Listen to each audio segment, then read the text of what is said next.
Les ténèbres qui règnent dans ses livres ont désormais envahi son pays. À l'approche des élections aux États-Unis, Denny Lehane livre un sombre diagnostic de l'Amérique, comme d'autres maîtres du polar américain réunis à Lyon ce week-end. Notre pays est dans une période sombre, déclare à l'AFP l'auteur de Mystic River, Chuter Island, ou encore Gone, Baby Gone, qui ont rencontré autant de succès en librairie qu'au cinéma. On espère que l'aube arrive, que les gens retrouvent la raison lors de la présidentielle en novembre.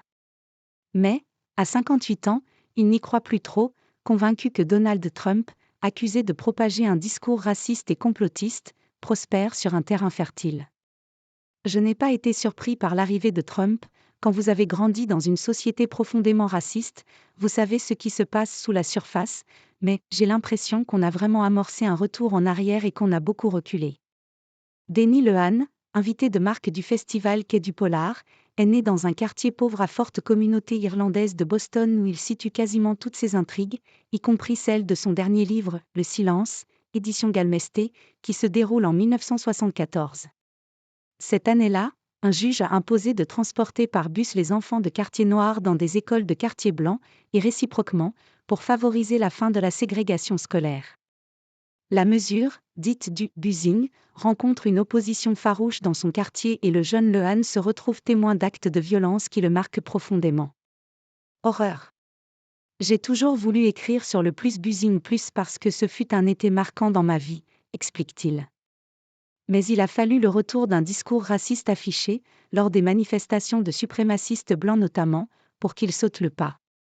Quand j'ai vu toutes ces horreurs ressortir de sous terre, et que j'ai entendu des choses que les gens ne disaient plus que tout bas, j'ai su ce que j'allais écrire. Après plusieurs années consacrées à rédiger des scénarios pour des séries, depuis Los Angeles où il s'est installé, il publie Le Silence. C'est sa manière à lui de militer. Je n'écris pas directement sur la politique, mais beaucoup sur le racisme et les inégalités. Au début de sa carrière, il espérait que ses livres, comme Ténèbres, Prenez-moi la main, ne traduisent pas ses penchants politiques. Mais le pays est devenu un tel gâchis qu'il faudrait être analphabète pour me lire aujourd'hui sans comprendre où je me situe, a-t-il dit lors d'une table ronde consacrée aux élections américaines. Symptômes. À ses côtés, John Grisham, auteur de La Firme ou L'affaire Pélican, ne s'est pas montré plus optimiste. On a toujours été divisé, on a vu des élections très serrées mais on restait civilisé, rappelle-t-il. Aujourd'hui, Trump joue sur les peurs mais aussi sur ses divisions. Et si le candidat républicain, empêtré dans de multiples affaires, perd à nouveau face au président sortant Joe Biden, il va recommencer le même bazar qu'il y a 4 ans, nier sa défaite et encourager ses troupes à descendre dans la rue, prédit le roi du polar juridique. C'est déprimant. Pour Essa Cosby, écrivain afro-américain qui a percé en 2020 avec Les routes oubliées, Trump n'est pas la cause mais le symptôme des maux de l'Amérique à l'heure de régler sa dette morale pour le génocide des Amérindiens et l'esclavage. Quant au reste de la classe politique, elle ne les fait guère plus rêver. Joe Biden a 80 ans et la relève ne perce pas. Les jeunes Américains ne veulent plus se lancer en politique car c'est un milieu trop désagréable, où chaque faux pas peut détruire une réputation, relève John Grisham.